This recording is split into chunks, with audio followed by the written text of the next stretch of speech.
So there was a lot of talk this weekend, no doubt, about what's happening in Israel. And there was a lot of people coming out of the woodwork this weekend to openly promote the Second Amendment. Not that they were wrong. I'm glad to have them on our team openly and actively promoting Second Amendment rights, how we should never give them up here in the United States. Totally agree, 1,000,000%. But I think it's worth digging into Israel's gun control laws, because we saw, I think it was Sunday afternoon or Sunday morning, some sort of government minister there in Israel just unilaterally relaxed a lot of their gun control laws. And it's a good reason he did, because the scenes we saw coming out of Israel, I guess Saturday morning, were of men, women, children, completely helpless, totally slaughtered by these Hamas terrorist guys, just busting up in their homes and shooting them. If they were to have any chance whatsoever against these guys who were clearly state-sponsored, they would need firearms, a Second Amendment of sorts, ammunition to fire back. Well, it's worth digging into Israel's gun control laws, and I've done just that.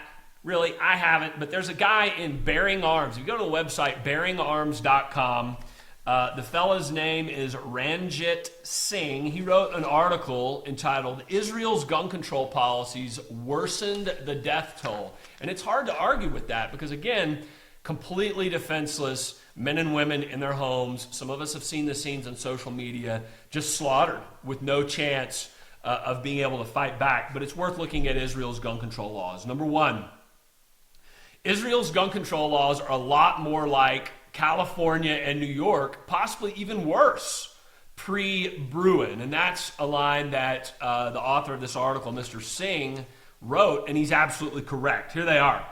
Israel has a license to manufacture and import-export guns, no homemade firearms.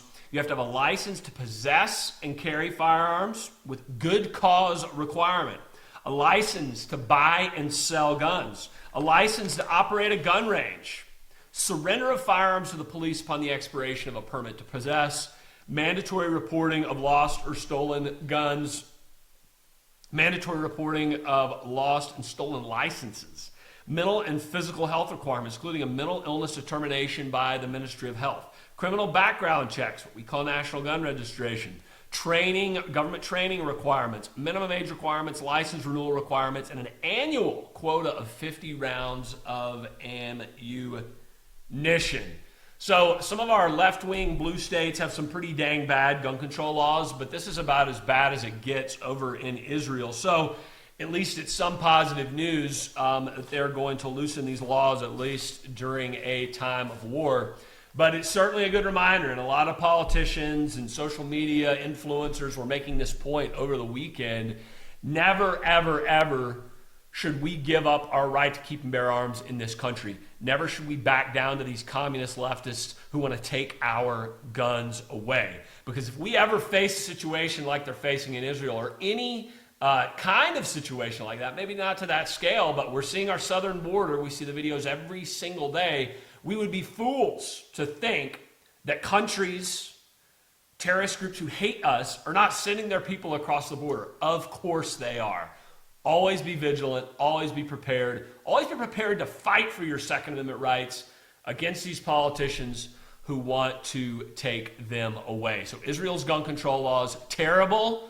According to the author of this article, and I agree with him, Mr. Singh, Israel's gun control policies worsen the death tolls in the early hours of this war over in Israel. Never back down, never give an inch, never apologize for what you believe in. I'm Patrick Parsons with the American Firearms Association. Never give up our Second Amendment rights.